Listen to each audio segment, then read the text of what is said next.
Hey everyone, welcome to the Precious and Base Metallist on the Nazacat channel. I am Nazacat, and I wanted to share with you my physical silver investments in terms of percentages.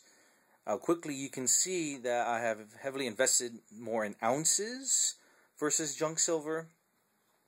For the ounces, they're at 59.05% of my investment portfolio, if you will, and that is primarily made up of 1 ounce coins and rounds. I do have a 2-ounce kookaburra, which in one of my videos I do show, but other than that, they're all just 1 ounce. And the reason why I have that is my survivalist philosophy. I'm carrying small denominations with me, okay, and so that makes primarily a little bit over half of my investments. And then now, as you start going down the list here, I have war nickels, and I just recently added them. So I'm gonna put a video on why I invested in them, but I do have them, and they make up roughly around 3%, 3.5%. And also, I got them at a good deal too. So you can't beat that with a bat. All right, and as you can compare it to the Mercury dimes, I do have a lot of them. I got about 7.32% versus the Roosevelt dimes. It's only 1.02% because I've seen Roosevelt dimes. As a collector, I'm just like, seen them. I'm not impressed. But the Mercury dimes are very hard to find, so I started collecting them. All right, and so that's my collector side talking. And again, I can still use them as a trade medium. They do carry 90% silver, so I can use those to buy small quantities of items. Okay, next we go down to the Washington quarters. As you can see, I've invested a little bit more into them. I got 14.75%, and that is because one of my dealers were selling them for about $6, so it was close to spot. So I had to jump all over them. So I think in the past couple of days, I've bought around 10 more of them. So that kind of increased the percentage. And also, sorry about that. And also, you don't see the Standing Liberty quarter. As a collector, I really want it. As an investor, I'm sitting there saying, you know what, I don't want to pay the premiums. So that's why you don't see it, but eventually it will make its way to my physical silver portfolio. But as of now, I don't have any. And next you have our half dollars. The Walking Liberty half dollar, I do have about 5%. Franklin half dollars, 6%. And also Kennedy half dollars is only 1.02%. Because with the Kennedy halves, again, as a collector, I'm just like, seen it.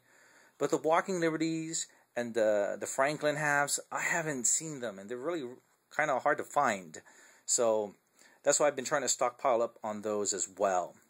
And last but not least, I do have a Morgan dollar, and that roughly makes up 2.17% of my investment portfolio. Now, I'm eventually going to get a peace dollar. And you guys saw in one of my videos, I do have a peace dollar. It is a replica. It is a 1 ounce round that has the picture of the peace dollar. And I mean, I like these dollars. The problem is the high premiums. So as an investor, I'm sitting here thinking, do I want to pay those premiums? Not really. Especially the dealers that I do have, they sell them pretty high. So I kind of am just thinking, well, if I invest in a Morgan dollar or a peace dollar, what would I be missing out? Again, I'm talking about the opportunity costs, and this is my investor side talking. If I paid, let's say, like $5, $10 on premiums, that could have went towards some Mercury dimes or some war nickels or, whatever it may be. I want to get the most silver for my money. Basically, just like the old saying, I want more bang for my buck, okay? So, I mean, paying high premiums, I ain't going to cut it for me as an investor.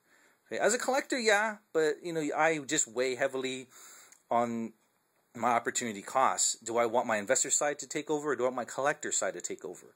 And obviously, my investor side has won, so I've been trying to find the deals, trying to find the hard to find junk silver. I'm sorry, I don't really like junk silver. I'll say vintage silver. I think someone in YouTube was saying that, so I thought that was pretty funny. So, vintage silver. Okay, so as you can see here, I'm pretty much outfitted for an SHTF scenario. I'm also outfitted for when silver goes way up there. And also, I have quite a good collection in terms of different kinds of dimes, different kinds of half dollars, and eventually I'll get different kinds of quarters, and probably different kinds of dollars as well. So from a collector standpoint, I do have a good variety of different coins. So I am pretty happy with the investment so far, and I'm still going to hunt for some more things, try to find the better deals.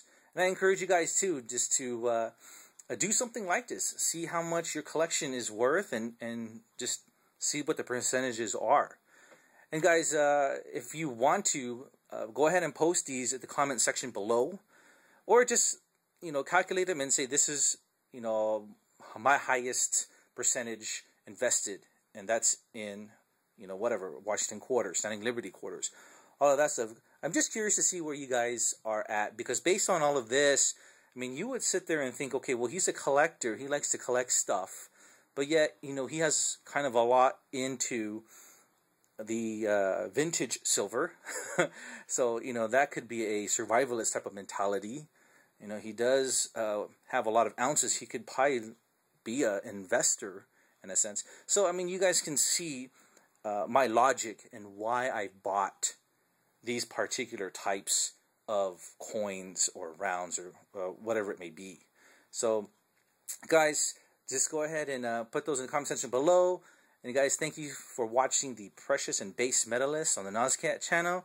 Again, I am Nausicaa, and you guys have an awesome day. Take care. It's like this, yo.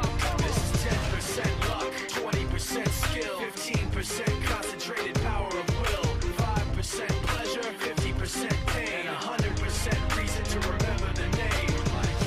He doesn't need his name up in lights, he just wants to be heard, whether it's the beat of the mic. He feels so unlike everybody else, alone in spite of